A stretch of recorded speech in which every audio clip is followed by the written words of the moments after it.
अस्सलाम वालेकुम। आप देख रहे हैं आई वर्ल्ड। मैं हूं आपके साथ जुबैर अली। इस वक्त ईरान काफी ज्यादा एक्शन के मूड में नजर आ रहा है। ईरान ने 57 मुस्लिम देशों के लिए एक मैसेज जारी किया है, जिसकी वजह से इसराइल के अंदर और अमेरिका के अंदर काफी ज्यादा हड़कंप मचा हुआ है। या फिर यूं कहिए कि दोनों के अंदर भूचाल मचा हुआ है कि अगर ईरान के इस मैसेज को 57 मुस्लिम देश एक्सेप्ट कर लेते तो इसराइल की दुनिया के अंदर कोई औकात नहीं रह जाएगी। वही वाली कहानी कि कुत्ता घर का न घाट का, इस तरह की हालत इसराइल की हो जाएगी। ईरान ने एक और बार 57 मुस्लिम देशों को इनडायरेक्टली हड़काते हुए जो बात कही है, वो बात आप लोग सुनिएगा और फिर देखना यह है क्या 57 मुस्लिम देश इस बात पर राजी होंगे या नहीं होंगे। वहीं दोस्तों, उत्तर कोरिया ने भी कड़ा कदम उठाया है। उत्तर कोरिया ने रूस को काफी गोला बारूद भेजने का काम किया है, जिसकी वजह से अमेरिका की काफी टेंशन बढ़ी हुई है। अमेरिका बहुत ज्यादा टेंशन में नजर आ रहा है और इसराइल के अंदर भी हड़कंप मचा हुआ है। वहीं दोस्तों, पाकिस्तान और अफगानिस्तान के बीच काफी भयंकर झड़पें होती हुई नजर आ रही हैं। अफगानिस्तान और पाकिस्तान एक दूसरे के ऊपर शदीद बमबारी करते हुए नजर आ रहे हैं। दावा किया जा रहा है कि पाकिस्तान के अंदर बच्चे और महिलाएं कई गंभीर रूप से घायल हैं और कई लोग वहां पर मारे जा चुके हैं। वहीं दोस्तों, बड़ी खबर गजा के अंदर से भी निकल के आ रही है। कई टैंकों को हमास के लड़ाकों ने ध्वस्त कर दिया है और इसराइल का एक बड़ा झूठ, जिसमें यह दावा किया जा रहा था कि हमास के एक बड़े लीडर को इसराइल के सैनिकों ने शहीद कर दिया है। तो सारी छोटी बड़ी खबरें सामने निकल कर आई हैं। हर एक खबर को आप लोग के सामने रखूंगा। काफी बड़ी बड़ी खबरें हैं। हॉलीवुड से जुड़े एक बहुत बड़े एक्टर हैं, उन्होंने इस्लाम के बारे में, कुरान के बारे में एक टिप्पणी की है, वो भी खबर मैं आप लोग के सामने रखूंगा। सबसे पहले दोस्तों, हम रुख करते हैं पाकिस्तान और अफगानिस्तान की खबर का कि पाकिस्तान और अफगानिस्तान के बीच क्या चल रहा है। किस तरह से अफगानिस्तान ने पाकिस्तान के ऊपर हमला किया है, जिसमें दावा किया जा रहा है कि बहुत सारी महिलाएं, बहुत सारे बच्चे अभी तक मारे जा चुके हैं। वहीं अफगानिस्तान की सेना ने भी पाकिस्तान के कई चेक पोस्टों को उड़ा दिया है। दोस्तों, स्क्रीन पर आप लोग इस रिपोर्ट को देखिए। दावा यह किया जा रहा है कि पाकिस्तान अफगानिस्तान में फिर कुशैदगी हो चुकी है। पाकिस्तान जंगी जहाजों की अफगानिस्तान में मुश्तबह ठिकानों पर बमबारी की जा रही है। तालिबान तर्जुमान का शदीद रद्द-ए-अमल सामने निकल कर आया है कि पाकिस्तान की बमबारी में बच्चे, ख्वातीन को निशाना बनाया गया। यानी कि जो पाकिस्तान ने अफगानिस्तान के अंदर बमबारी की है, उसके अंदर बच्चों और ख्वातीनों को निशाना बनाया गया है। तालिबान की पाकिस्तानी इलाकों पर गोलाबारी जारी कर दी है। दोनों मुल्कों में सरहदी कुशीदगी में इजाफा हो चुका है। दोनों की सरहदों पर काफी ज्यादा तनाव बढ़ चुका है और एक वीडियो सोशल मीडिया के माध्यम से दोस्तों सामने निकल कर आई है, जिसमें यह दावा किया जा रहा है कि अफगानिस्तान की सेना ने पाकिस्तान के बॉर्डर पर पूरी तरह से कब्जा कर लिया है और वहां से पाकिस्तान की सेना भाग चुकी है। अफगानिस्तान और पाकिस्तान दोनों ही एक दूसरे के सामने एक दूसरे पर मौत बनकर टूट चुके हैं। दोनों ही एक दूसरे की खून के प्यासे बन चुके हैं। लेकिन अचंभे की बात यह है कि दोनों ही मुसलमान हैं। दोनों ही अपने आप को दीन भाई कहते हैं। एक ऐसे वक्त में जहां पर मुसलमानों की जरूरत फिलिस्तीन के अंदर है, यमन के अंदर है, ईरान के अंदर है, वहां पर ये लोग आपस में ही लड़ते हुए नजर आ रहे हैं। एक और रिपोर्ट मैं आप लोगों के सामने रख रहा हूं। इसमें आप लोग देख सकते हैं कि पाकिस्तान की फौज ने पारा चिनार में अफगान तालिबान की पोस्ट तबाह की है। अफगान की एक पोस्ट, चेक पोस्ट थी, उसको पूरी तरह से तबाह कर दिया है। पाकिस्तान ने जंगी टैंक से फायरिंग की, पोस्ट एक ही फायर से तबाह हो गई और पोस्ट में मौजूद तमाम अफगानिस्तान और तालिबान मारे गए हैं। जो अफगानी थे, जो तालिबानी थे, वो चेक पोस्ट के अंदर मौजूद थे, उसके अंदर मारे गए हैं। अब आप लोग समझिए कि एक मुसलमान दूसरे मुसलमान को मारता हुआ नजर आ रहा है। क्या यह कयामत की अलामतें नहीं है?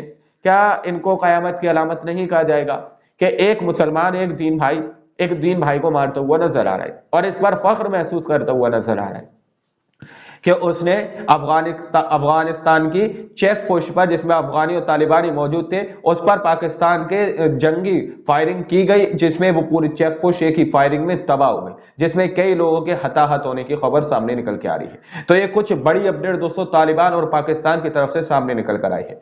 वहीं गजा के अंदर की तरफ का रुख करते हैं। गजा के अंदर हमास के लड़ाकों ने एक ही बार में इसराइल के कई टैंकों को धूल चटा दी, कई टैंकों को पूरी तरह से नेस्त नाबूद कर दिया, पूरी तरह से उसको मिटा दिया। दोस्तों, रिपोर्ट देख सकते हैं। दावा किया जा रहा है कि हमास मुजाहिदीन ने अल शिफा अस्पताल पर हमले करने वाले 5 यहूदी टैंकों को मिसाइलों से भून डाला।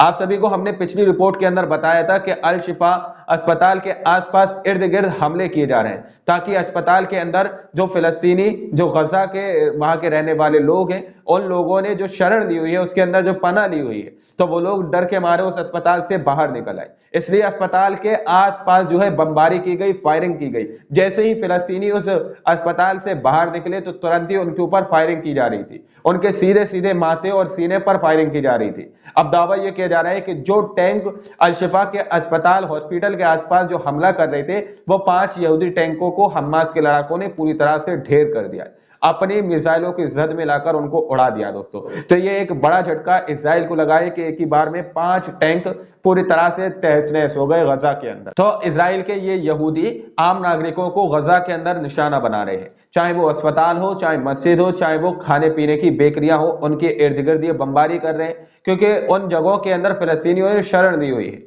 तो ये चाहते हैं कि उन जगहों को ना उड़ाते हुए बल्कि फिलिस्तीनियों को किसी भी तरह से बाहर निकाला जाए, डराकर धमकाकर, ताकि उनको शहीद कर दिया जाए। और उनके माथे और सीने पर 200 वार किया जा रहा है, ताकि ज्यादा गोली इनको खर्च ना करना पड़े, एक एक गोली में ये लोग खत्म कर दें फिलिस्तीनियों को। इस तरह की चाल इजराइल के यहूदी गजा के अंदर चल रहे हैं। वहीं दोस्तों कनाडा के अंदर इजराइल को एक बड़ा झटका लगा है, जिससे ये बात पूरी तरह से साबित हो जाती है कि इजराइल से बहुत सारे देश अब किनारा करने लगे हैं, क्योंकि इजराइल की इस बर्बरता और इस पूरी तरह से जेनोसाइड को, नरसंहार को देखकर बहुत सारे देशों को अब होश आने लगा है कि इजराइल जानबूझकर ऐसा कर रहा है। ये कोई सेल्फ डिफेंस के नाम पर जंग नहीं लड़ी जा रही, ये अपने बचाव के नाम पर जंग नहीं लड़ी जा रही, बल्कि इजराइल इसको धर्म के नाम पर आग में झोंकता हुआ नजर आ रहा है, इसको आग के अंदर ढकेलता हुआ नजर आ रहा है। तो कनाडा ने इजराइल पर एक बड़ा दोस्तों एक्शन लिया है। कनाडा ने इजराइल को हथियार देना पूरी तरह से बंद कर दिया है। रिपोर्ट के अंदर यह लिखा हुआ है कि कनाडा ने इजराइल को हथियारों का निर्यात रोक दिया है। क्या अब कनाडा इजराइल को हथियार नहीं देगा, लेकिन कब तक नहीं देगा इस बात को पूरी तरह से क्लियर नहीं किया गया। लेकिन अभी हथियार न देने की बात कनाडा ने क्लियर वर्ड में कह दी है कि अब इजराइल को कोई भी किसी भी तरह से कनाडा की तरफ से कोई हथियार नहीं दिया जाएगा। वहीं दोस्तों बांग्लादेश की तरफ से एक बड़ा एक्शन गजा के लोगों के लिए लिया गया है। गजा के अंदर रमजान चल रहे हैं, वहां के लोग भूखे हैं, प्यासे हैं, खाने पीने को उनके पास कुछ नहीं है। तो बांग्लादेश की तरफ से दावा किया जा रहा है कि गजा के अंदर सामान भेजने की कोशिश की है, मानवीय सहायता वहां पर भेजने की कोशिश की है। तस्वीरें आप लोग देख सकते हैं, रिपोर्ट में भी यही दावा किया जा रहा है कि बांग्लादेश की तरफ से गजा के अंदर मानवीय सहायता भेजी गई है, ट्रक भर भर के गजा के अंदर भेजने की कोशिश की जा रही है। लेकिन दोस्तों एक बड़ी खबर इसी बीच ये सामने निकल के आती है कि बांग्लादेश की ये मदद भेजने से गजा के अंदर गजा के लोगों का कोई फायदा नहीं है, क्योंकि पहले ही रफा बॉर्डर के पास बहुत सारे मानवीय सहायता ट्रक पहले से ही 7 अक्टूबर के बाद से खड़े हुए हैं, लेकिन उनको रफा बॉर्डर क्रॉस करने की अनुमति नहीं दी जा रही है। शायद आप लोगों को यकीन नहीं हो रहा होगा, तो आप लोग बगल में मेरे वीडियो देख सकते हैं। इस वीडियो के अंदर यही चीजें आप लोगों को देखने को मिलेंगी कि कितनी तादाद में यहाँ पर मानवीय सहायता के ट्रक राफा बॉर्डर के पास खड़े हुए हैं, लेकिन इजराइल के सैनिक उनको गजा के अंदर प्रवेश करने पर पूरी तरह से अनुमति नहीं दे रहे हैं। तो इस चीज को लेकर एक पत्रकार है वो बहुत ज्यादा गुस्सेल होते हुए नजर आ रहे हैं, बहुत ज्यादा नाराज होते हुए नजर आ रहे हैं, और ये बात कहते हुए नजर आ रहे हैं कि ऐसी सहायता भेजने से क्या फायदा जो गजा और फिलिस्तीनियों के पास नहीं पहुंच पा रही, जो उन लोगों तक सामान नहीं पहुंच पा रहा। सिर्फ दुनिया के अंदर वाहवाही लूटने के लिए आप अगर मानवीय सहायता भेज रहे हैं तो गजा के अंदर आप ना भेजें। अगर आपको मानवीय सहायता भेजनी है तो आप राफा बॉर्डर को खुलवाइए। बहुत सारे लोग इस तरह का सवाल करते हुए नजर आ रहे हैं। आप लोग देख सकते हैं यूनिसेफ के प्रवक्ता जेम्स एल्डर इस बात से निराश है कि गाजा पट्टी सीमा पर इतने सारे मिस्र के सहायता ट्रकों को भूखे फिलिस्तीनियों से दूर किया जा रहा है। बहुत सारे वहां पर इजिप्ट ने भी अपनी जो है मानवीय सहायता भेजी है, अब बांग्लादेश ने भी अपनी मानवीय सहायता भेजी है। हालांकि बहुत सारे देशों ने अपनी मानवीय सहायता भेजी है, जिसमें से बहुत सारे देशों ने हवा के जरिए से गजा के अंदर उस मानवीय सहायता को गिराया था। पैराशूट के जरिए से मानवीय सहायता गजा के अंदर भेजी गई थी। लेकिन इजिप्ट जैसे देश जो है ट्रैक्टर के जरिए से वहां पर मानवीय सहायता भेज रहे हैं, लेकिन दूसरी तरफ अपनी सीमाओं को पूरी तरह से उन्होंने ब्लॉक किया हुआ है कि कोई फिलिस्तीनी मिस्र के अंदर ना आ जाए। उन्होंने वहां पर कड़े पहरे लगा दिए दोस्तों। राफा शहर के बाद मिस्र यानी इजिप्ट की सीमा चालू हो जाती है। कहीं फिलिस्तीनी अपनी जान बचाते बचाते उस सीमा को पार करके मिस्र के अंदर ना आ जाए, तो मिस्र के राष्ट्रपति ने वहां पर आदेश दे दिए कि वहां पर सेना तैनात रहेगी और कोई भी फिलिस्तीनी मिस्र के अंदर ना घुस जाए। लेकिन दूसरी तरफ मिस्र रफा जो बॉर्डर है उसके जरिए से गजा के अंदर मानवीय सहायता के ट्रक भेजने की कोशिश कर रहा है, लेकिन रफा बॉर्डर को नहीं खोला जा रहा है दोस्तों। अब उसी बीच एक बड़ी खबर यह सामने निकल के आ रही है कि जो लोग इस्लाम, मुसलमान, कुरान इन चीजों को झुठलाते हुए नजर आते हैं दोस्तों, तो हॉलीवुड के सबसे सुपर स्टार जो है स्टार बिल स्मिथ, उन्होंने बड़ी बात कही है कि जो लोग कुरान को झूठा साबित करने में लगे रहते हैं या कुरान के बारे में अशब्द कहते रहते हैं, तो उन्होंने एक बहुत बड़ी बात कही है। ये बॉलीवुड के सुपर स्टार है बिल स्मिथ, इन्होंने ये बात कही है कि कुरान बिल्कुल स्पष्ट है, मुस्लिम पवित्र पुस्तक को गलत समझना मुश्किल है। इस चीज को कोई साबित नहीं कर सकता कि मुसलमान की जो पुस्तक है वो किसी भी तरह से गलत है, इसको कोई साबित नहीं कर सकता। हॉलीवुड के सुपर स्टार बिल स्मिथ ये बात को कहते हुए नजर आ रहे हैं। तो इस रिपोर्ट को देखकर बहुत सारे लोगों के अंदर मिर्च भी लग सकती है कि आखिर अलग अलग देशों के अंदर से इस्लाम से प्रभावित लोग कैसे हो रहे हैं। अभी अमेरिका के अंदर के बहुत सारे वाकया जो है सामने निकल कर आए जहां पर लोगों ने इस्लाम को कबूल किया। अब वहीं दोस्तों दावा यह किया जा रहा है कि जैसे ही उत्तर कोरिया ने रशिया को कई सौ टन जो है गोला बारूद भेजा है, उसके बाद से ये कहिए कि फ्रांस के अंदर बहुत ज्यादा खलबली मची हुई है। फ्रांस भी यूक्रेन को जो है गोला बारूद भेजने का काम कर रहा है, भेजने की बात कर रहा है। आप लोग इस रिपोर्ट को देखिए, आखिर उत्तर कोरिया ने जो रशिया को गोला बारूद दिया, आखिर फ्रांस के अंदर इतनी हलचल क्यों मची हुई है और अमेरिका के अंदर इतनी हलचल क्यों मची हुई है, इसराइल के अंदर हड़कंप क्यों मचा हुआ है, मैं आपको समझाने की कोशिश करूंगा। दावा किया जा रहा है कि रूस के विदेशी मंत्री ने यह बात कही है कि खुफिया सेवा के निदेशक कहते हैं, यानी रूस के जो विदेशी मंत्री हैं, जो खुफिया सेवा के निदेशक हैं, वो कहते हैं कि फ्रांस रूस के खिलाफ लड़ने के लिए यूक्रेन में 2000 सैनिक भेजने की तैयारी कर रहा है। फ्रांस 2000 सैनिक रूस के खिलाफ जो है यूक्रेन के अंदर भेजेगा, जो रूस के खिलाफ लड़ेंगे। लेकिन उत्तर कोरिया ने रूस को कई सौ टन 200 गोला बारूद दिया है। रूस के पास कई सौ टन गोला बारूद आ चुका है, चाहे वो अब यूक्रेन के खिलाफ यूज किया जाए, चाहे वो इजराइल के खिलाफ यूज किया जाए, क्योंकि इजराइल की सीमाओं के पास रशिया ने और सीरिया ने अपनी सेनाओं को तैनात कर दिया है इजराइल की सीमा के पास, ताकि उन लोगों पर नजर रखी जा सके कि आखिर इजराइल के सैनिक क्या कारगुजारी कर रहे हैं।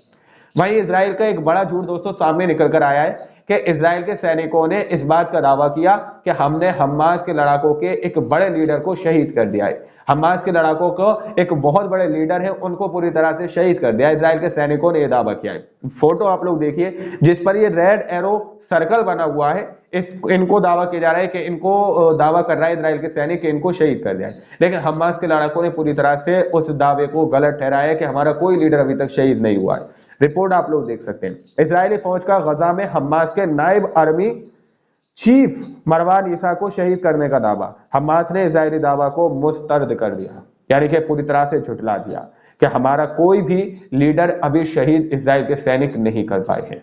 इजराइल के सैनिक का यह दावा पूरी तरह से झूठ है। अब इजराइल के सैनिक आखिर ये क्यों झूठे दावे कर रहे हैं, ताकि वो इजरायली यहूदियों को पूरी तरह से एक आश्वासन दे सके कि हाँ हम हमास को हौले हौले करके खत्म करते हुए नजर आ रहे हैं। लेकिन ये लोग हमास के लड़ाकों का कुछ नहीं बिगाड़ पा रहे, बेकसूर निहत्थे फिलिस्तीनियों के ऊपर बमबारी कर रहे हैं। उत्तर कोरिया की रिपोर्ट आप लोग देख सकते हैं कि उत्तर कोरिया ने रूस को गोला बारूद के 7000 कंटेनर भेजे। उत्तर कोरिया ने 7000 कंटेनर रूस को भेजे दोस्तों, यानी कि एक बड़ी जंग की तैयारी रूस भी करता हुआ नजर आ रहा है। रूस ने पहले ही अमेरिका को धमकी दे दी है कि अगर नाटो या अमेरिका किसी भी तरह से रूस के खिलाफ संघर्ष करने की कोशिश करेगा तो रूस परमाणु हमला जो है अमेरिका के ऊपर करेगा, जिसके बाद अमेरिका के अंदर भयंकर सुनामी आने की आशंका रूस ने जताई है और पहले ही उसने आगाह कर दिया है कि बाद में हमसे कोई ये ना कह सके कि हमने अमेरिका को या नाटो जो देश है उनको हमने चेतावनी नहीं दी है। तो ये एक बड़ी कारगुजारी की जा रही है। अब आप लोग जरा सोचकर बताइए कि जो ईरान ने जो बात कही है कि 57 जो मुस्लिम देश हैं वो किसी भी तरह से हो लेकिन इजराइल से अपना साथ छोड़ दें। ईरान की तरफ से ये बड़ी कारगुजारी सामने निकल कर आई है। उन्होंने ये कहा है कि जो भी मुस्लिम देश हैं जिनका भी साथ इजराइल के साथ है वो पूरी तरह से इजराइल से अपना नाता संबंध तोड़ दें। यानी कि ईरान ने ये आह्वान किया है सभी मुस्लिम देशों से कि इजराइल के साथ अपने सारे संबंधों को तोड़ दो, क्योंकि इजराइल गजा के अंदर पूरी तरह से बमबारी जारी किया हुआ है। क्या मुस्लिम देश देश इस पर एक्शन लेंगे? क्या मुस्लिम देश ईरान की इस बात को एक्सेप्ट करेंगे? ये सवाल इस वक्त का बहुत बड़ा दोस्तों।